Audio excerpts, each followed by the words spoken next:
Haleluya. Hidup yang berkenan. Itu tema firman Tuhan buat kita hari ini. Jemaat Tuhan, inilah tugas penting dari gereja. Mengupayakan, mengusahakan, memperjuangkan hidup yang berkenan, bukan yang lain. Karena Alkitab bilang langit dan bumi akan berlalu, bangunan ini akan runtuh pada waktunya. Semua yang kita punya akan musnah pada waktunya. Seperti lagu pujian yang tadi kita nyanyikan, ku tak membawa apapun juga saat ku kembali ke surga. Jadi saya beritahu kepada saudara, pengiringan kita kepada Tuhan menjadi sia-sia. Ibadah kita kepada Tuhan menjadi sia-sia. Korban kita kepada Tuhan menjadi sia-sia. Kalau hidup yang berkenan ini tidak kita lakukan, tidak kita upayakan dalam praktek kehidupan kita setiap hari. Gereja itu bukan arisan Kristen. Gereja itu bukan kumpulan Kristen. Tapi gereja itu adalah tempat engkau diperbaiki, engkau disempurnakan, engkau diajari untuk mengerti firman Tuhan. Dan setelah itu engkau harus pulang ke lingkunganmu, pulang ke duniamu, pulang ke rumahmu untuk menerapkan firman Tuhan itu dan mengejar hidup yang berkenan kepada Tuhan. Itu menjadi PR-mu setiap hari.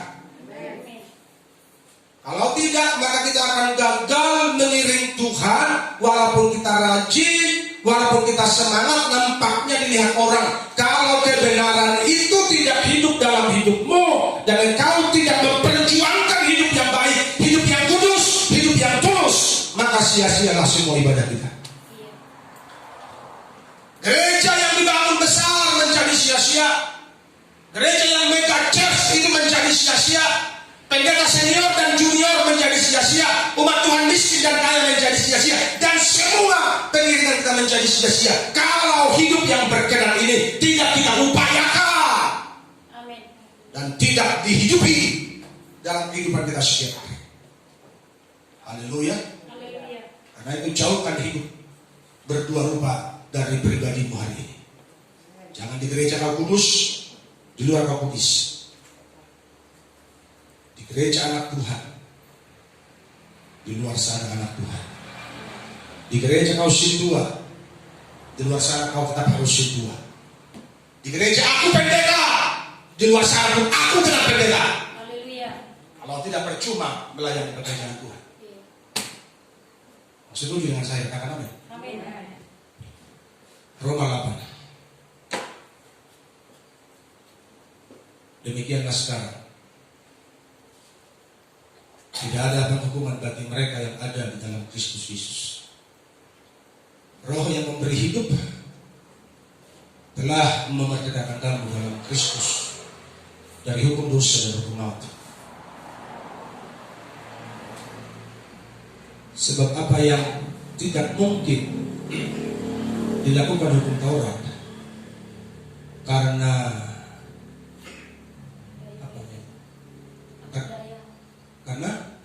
tak berdaya oleh daging telah dilakukan oleh Allah dengan jalan mengutus anaknya sendiri dalam daging yang serupa dengan daging yang dikuasai dosa karena dosa.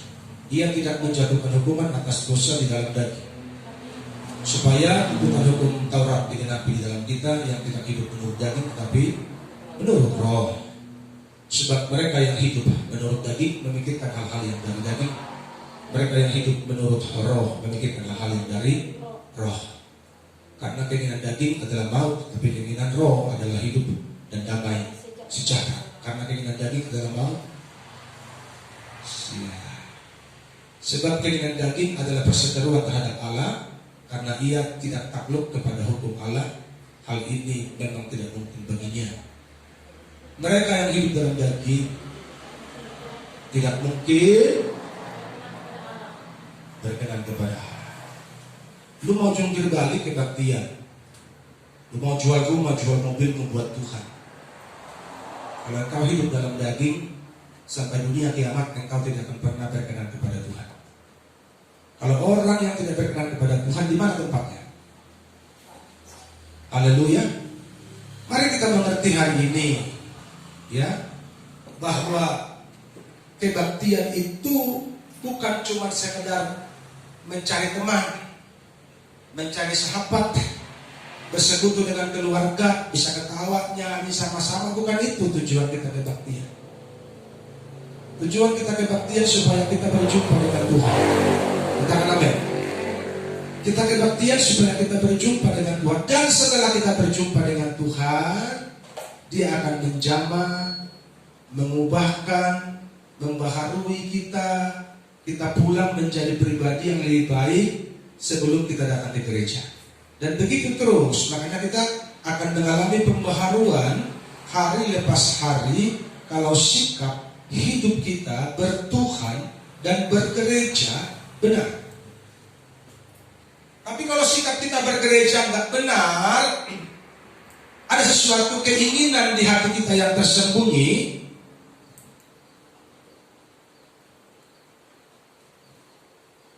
maka kalau engkau sakit, engkau gak dibesuk pendetamu, engkau akan tersinggung, engkau pindah gereja. Lu pikir kalau lu pindah gereja Tuhan rugi? Tuhan tidak pernah rugi. Lu mau semangat, mau tidak semangat, lu mau murtad, mau tidak, Tuhan tidak pernah rugi. Yang rugi adalah dirimu sendiri. Betul apa salah? Jadi jangan sok-sokan kita sama Tuhan. Kita mengancam, gue pindah dari Tuhan, gue pindah dari Tuhan, gue enggak ibadah dari Tuhan. Emang gue pikirin lu. Tuhan tetap Tuhan dari selama-lamanya sampai selama-lamanya, dan posisinya tidak pernah bergeser walaupun seluruh Kristen di bawah kolong langit ini datang dan demo Tuhan. Posisi Tuhan tak pernah bergeser. Percaya atau tidak? Tak pernah bergeser. Dia tetap Tuhan yang berdaulat dari dulu, sekarang, dan selama-lamanya. Dan orang yang mau mendekat kepadanya, mereka lah orang yang dikasihi Tuhan. Jadi yang pertama, bagaimana supaya kita bisa hidup berkenan? Cara hidup kita harus kita perhatikan. Sebab mereka yang hidup menurut daging memikirkan hal-hal yang dari daging. Jadi kalau engkau manusia daging, engkau bisa berpura-pura rohani, tapi engkau tidak pernah akan menjadi manusia rohani. Yang setuju katakan amin. Siapakah manusia daging itu? Akan terlihat dari perilaku hidupmu setiap hari. Kalau di gereja itu orang alim-alim, 2 jam itu alim banget. Tapi ketika kau ada di luar sana, Kristenmu akan nampak. Engkau itu Kristen daging atau tidak, akan nampak dari perkataanmu dan perilakumu setiap hari. Yang setuju katakan amin. Dan itu tidak bisa disembunyikan. Keaslianmu akan nampak. Karena apa yang ada dalam hati akan terpancar keluar. Lewat apa? Lewat perilakumu setiap hari. Akan nampak di situ engkau yang pura-pura baik, engkau yang pura-pura alim waktu kau angkat tangan menyembah Tuhan di gereja. Di luar sana akan nampak itu. Banyak mata yang mengamat-amati engkau orang Kristen benar atau orang Kristen palsu. Banyak orang melihat. Dan jangan pikir tidak ada orang yang melihat perilakumu di luar sana. Godang mata mameren parangnya. Haleluya. Kenapa lu mau munafik jadi orang? Saya belum bicara mata Tuhan yang melihat tiap hari, tiap jam. Ini baru mata orang yang selalu memperhatikan kehidupan kita. Haleluya. Makanya pohon itu dikenal dari buahnya. Biar ditutup pakai jaring hitam, Yang namanya pohon itu pasti terlihat dari buahnya. Haleluya. Biar hidupmu ditutup pakai jubah panjang, pakai sorban panjang. Kalau engkau duniawi akan nampak tetap duniawi, walaupun ditutup pakai selimut sekalipun hidupmu tiap hari. Dari sini sampai sini tutup semua, cuma mata yang nampak. Alemoloroado parangin, tong dohoroan. Yang setuju katakan amin. Jadi karena itu apa yang perlu kita buat? Tidak usah bersandiwara. Katakan amin. Jangan bersandiwara. Sebab Tuhan itu tidak bisa disandiwarai sama kita. Karena Tuhan itu dari surga melihat hatimu, melihat hatiku.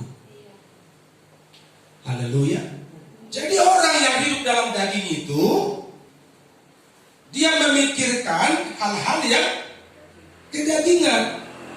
Setelah dia pikirkan hal-hal yang kedagingan, dia akan melakukan apa yang dipikirkan. Kan begitu. Jadi tak mungkin, makanya tak mungkin orang dunia bisa hidup rohani, tak mungkin. Tak mungkin itu. Alkitab yang bilang karena manusia daging itu dia memikirkan hal-hal yang dari daging. Yang dari daging itu yang dipikirkan apa? Bagaimana supaya aku cepat kaya, masa bodoh dengan caranya. Bila perlu bini orang pun lupa cari, yang penting punya uang banyak. Begitu kira-kira. Di sini nggak ada yang begitu, di luar sana banyak yang begitu. Kan begitu. Bini orang berselingkuh, yang penting lihat mas kalungnya banyak-banyak. Kenapa? Karena memang dia memikirkan yang dari daging. Dia memikirkan perkara-perkara daging. Dengan kata lain, perilakunya akan menunjukkan bahwa dia tidak takut Tuhan. Karena orang yang takut Tuhan, dia akan menjauhi kejahatan. Tapi manusia daging, dia akan melakukan, bahkan hidup di dalam kejahatan setiap hari. Bahkan Alkitab bilang, kalau mereka tidak berbuat jahat, tidak bisa tidur. Itu kalau orang pasti. Setelah bisa bayangkan kalau belum bikin jahat sehari, dan pada mulut, dan rengis mulut. Kenapa? Karena hari itu dia belum bikin jahat sama orang. Jadi kalau ada orang muslim kalian, ada orang kata-katain kalian, ada orang jabirin kalian, itu karena dia orang jahat, jangan balas jahat. Amin ya pelan-pelan. Jangan-jangan saudara suka balas ya. Ibu suka balas, kalau ibu jabirin, ibu bandar jabirin. Kamu cuma yang bisa, aku cuma punya mulut loh. Mulutmu dipakai, mulutmu diciptakan Tuhan bukan mau menjabiri. Mulutmu diciptakan Tuhan untuk memberkati dan memuji memuliakan Tuhan. Amin. Haleluya. Mari kita mengerti hari ini posisi kita bahwa tugas kita adalah mengejar perkenanan Tuhan, bukan yang lain. Jadi kalau ada orang-orang menjabiri engkau, bilang begini, gue gak ada waktu menjabiri. Gue orang sibuk. Sibuk ngapain? Beda. Sibuk cari Tuhan tiap hari. Walaupun engkau sekali seminggu ke gereja, tapi di rumah pun kau harus cari Tuhan setiap hari. Cari Tuhan setiap hari. Belajar kebenaran setiap hari. Itu tugas berat. Karena ketika kita buka Alkitab, yang pertama, padahal kamu belum jam. Apalagi karena sekolah daring. Lu mau jam siang dan jam malam deh. Ada yang mau disuruh baca Alkitab, itu tantangan, betul apa salah? Haleluya. Tapi kalau kita mau sungguh-sungguh, semua harus lawan. Amin. Sepintar apapun yang kamu bersandiwara untuk menutupi kemunafikan dan kepalsuanmu, pasti akan nampak kalau engkau duniawi. Pikiranmu juga duniawi. Maka perbuatanmu akan duniawi. Jadi tidak bisa ditutupi, akan nampak umat Tuhan. Taridama parbue mingolum hona mabiar tutuhan manang naga. Dari parbue, dari dari buah kehidupan kita. Gaya hidup pura-pura itu akan terlihat dari ekspresi perilakumu jika hidupmu duniawi. Di sini nggak nampak. Di sini orang bisa pura-pura rohani, pura-pura lembut, pura-pura suci, pura-pura baik. Tapi engkau yang jualan di pokan sana, engkau yang kerja di luar sana, akan nampak engkau lembut apa tidak, engkau duniawi akan nampak ketika ada orang sepertinya merugikan engkau, akan nampak aslimu di sini. Itulah masalah. Orang tarik kau cuma memang, toh dirawat kau putih, terfoto di sini. Haleluya. Aku suka, ampuni ya Tuhan, goyang-goyang. Oh bisa, itu bisa. Namanya di gereja. Apapun kau bikin di sini ekspresimu, yang penting tertib bisa. Tapi kalau di luar sana, terfoto di rumah. Makanya nggak usah pura-pura. Katakan amin. Nggak usah pura-pura. Hidup aja apa adanya. Kalau engkau minus, perilakumu minus, datang sama Tuhan. Jangan minta baptis 2 kali, tidak perlu. Haleluya. Ada orang begitu, dia rasa hidupnya belum bertobat-tobat nih, padahal dibaptis Pak Pendeta. Baptis laku sekali lagi. Kenapa? Yang kemarin-kemarin kita kayak orang Abdul tuh Pak, buktinya aku belum bertobat. Otakku yang kotor, makanya aku bertobat.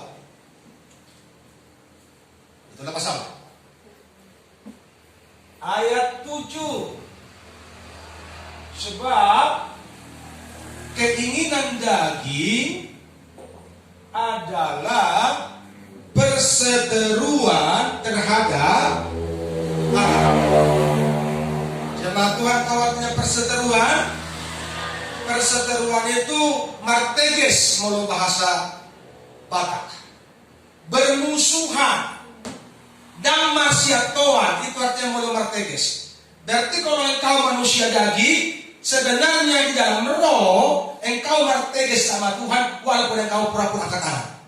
Sadarku bernamuli. Kalau lu masih daging, lu marteges sama Tuhan, apapun ceritanya. Katakan amin. Makanya Tuhan bilang korbanmu bau busuk. Kenapa? Karena hatimu jelas. Makanya Tuhan melihat hati, bukan melihat penampilan kita. Katakan amin. Jadi orang yang hidup dalam kedagingan itu, dia berseteru dengan Tuhan. Mau tanya dulu saudara, orang yang hidup dalam kedagingan bisa gak pimpin liturgi pribadi? Bisa banget. Seorang mahatani Tuhan, dia mau hata-hata pembangunan. Apa namanya? Pindah terbangun imannya. Godang sandiwara di Tortilion, termasuk di gereja. Makanya kau dan aku jangan bersandiwara. Kalau mau ke surga. Haleluya. Ngapain kita bersandiwara kalau mau ke surga? Lu pikir Tuhan bisa dibohongin? Mama kita yang bisa dibohongi. Mak, beli bas mak. Kasih uang besok mak, beli ruler mak. Besoknya mak, beli penggaris mak. Mak kita yang bisa kita bohongin. Kalau Tuhan bilang begini, gua tahu lo itu mah satu. Hari pertama, hari kedua, hari ketiga lu minta itu satu. Lu bohong kata Tuhan, Tuhan tahu hatimu. Haleluya. Kalau mak kita tidak bisa bohongin, namanya mak kita nggak sekolahnya. Haleluya. Besok mak beli buku mak, besoknya beli buku. Oh dia bilang mak, asal mah rindas sekolah ben, mending mau rindas sabuk buku saya loh, kapan lagi hebat. Ditakut di mun benda sekolah dulu.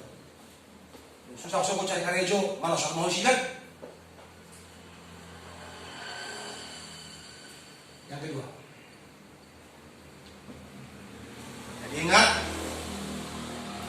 kalau kita hidup dalam daging, kita menjadi musuh Tuhan.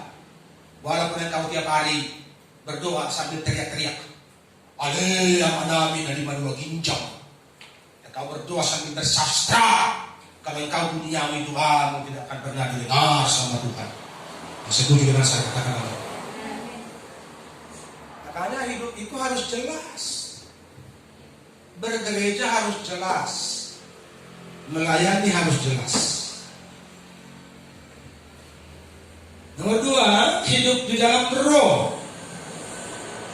Mereka yang hidup dalam daging tidak mungkin berkenan kepada Allah. Impossible. Kalau kita hidup dalam kedagingan, walaupun kita pakai jubah tiap minggu, impossible engkau bisa berkenan kepada Tuhan. Jadi apa yang perlu dibuat supaya kita berkenan kepada Tuhan? Engkau harus hidup di dalam roh dan dipimpin oleh roh setiap hari. Tidak ada yang lain. Haleluya. Kalau engkau hidup di dalam roh, maka engkau akan berjuang mematikan manusia dagingmu. Sehingga ketika manusia dagingmu menarik engkau untuk berdosa, engkau akan bilang begini, aku pilih takut Tuhan, aku pilih kebenaran, aku pilih berkata tidak terhadap dosa. Sehingga lambat laun dosa akan takut. Dosa akan takut samamu. Karena dia bilang begini, udah capek saya menggoda-goda dia sudah berdosa, gak mempan dia. Itu betul-betul dia cinta Tuhan. Haleluya. Kan begitu. Ikut sampai jorak, harus sampai muak iblis itu menggoda engkau untuk menjatuhkan engkau, tapi dia tetap mentok, tak bisa. Sampai dia bilang, capek kali gue menggoda dia, tak bisa digoda, Pak. Imannya kuat kali itu. Iblis harus bilang begitu, sehingga olehnya namamu menjadi terkenal di sorga dan di kerajaan setan. Ketika Lucifer bilang begini, kemananya si Mazmur Marbun itu? Dan tergodai bos, kuat kali imannya, udah berapa kali aku bisik-bisikan yang enak-enak, gak mau dia, kuat kali imannya. Iblis harus bilang begitu sama Lucifer, pertanda kita terkenal di kerajaan setan.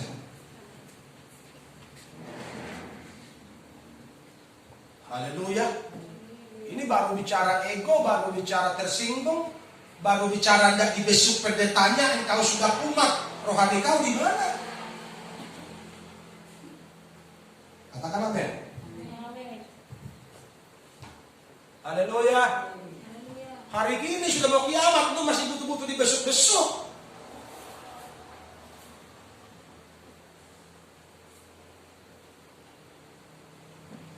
Kasihan.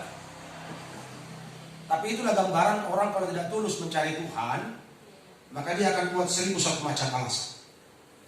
Haleluya.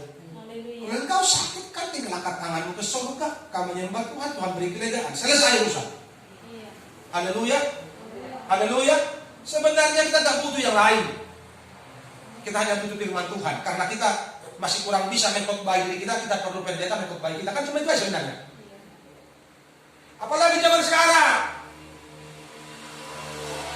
Kemarin saya bertelepon sama teman saya. Sekarang mah, Pak, zamannya canggih-canggih, gak sedap katanya.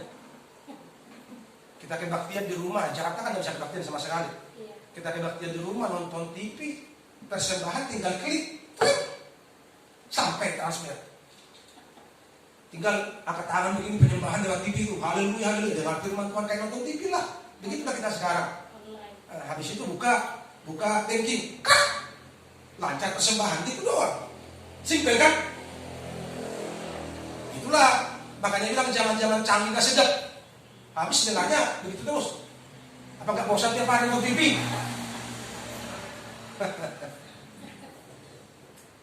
Makanya kalau kita masih bisa kebaktian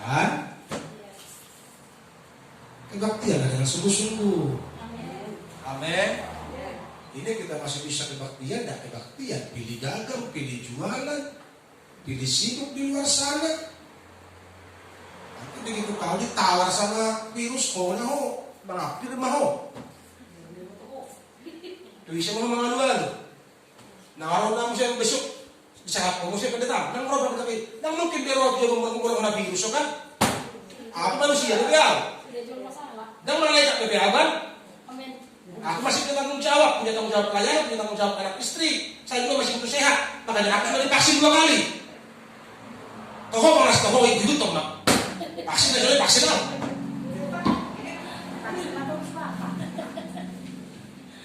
Kau udah tahu malas toho ikut aja lah. Capek kali kita berpikir.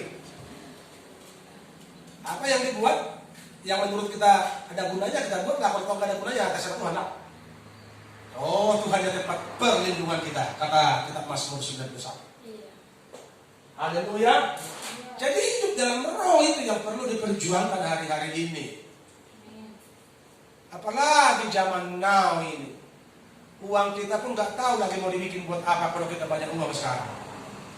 Yang repotnya sudah nggak punya uang, malas pula cari Tuhan. Lalu dia tadi kita. Tu dia ho. Dumateo.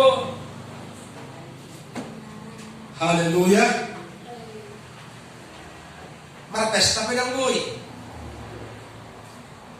Ya kita budak kepeng musuhari berpesta pedang boy. Molotov mati terpaksa dipestai itu belum cepat kali caranya. Artinya semua kita sekarang dibatasi. Selagi mencari Tuhan belum dibatasi, semangatlah cari Tuhan. Sungguh-sungguhlah dengan Tuhan. Haleluya. Haleluya. Mau sampai roda temuan Pak dan gue kebaktian aku ada bedolot tak. Live streaming kita dihutam dan masuk jaringan. Betul nggak? Coba live streaming di sini ke YouTube nggak masuk. Jaringan di sini jelek, apalagi di hutan, di bawah. Haleluya. Akhirnya mendapat budi. Akan rambutan do, jaminan perpendahan. Dapat jaminan rambutan. Jadi kamu rambutan. Kalau kau tahu nggak rambutan, lurus jadinya. Jadi selagi masih bisa pertemukan begini, serius cari. Haleluya. Kita nggak tahu apa yang terjadi besok. Aku mau duduk pagi-pagi kok hidup bah. Udah berhubungan matahari luar biasa Tuhan. Enggak budak kira kadang nasi boleh membuka mata saudara. Membuka mata ke sungguh. Buka mata ke sungguh mana? Ayo, sungguh. Malaikat, sungguh. Asyik motor tiba-tiba ke mata. Haleluya. Kalau ku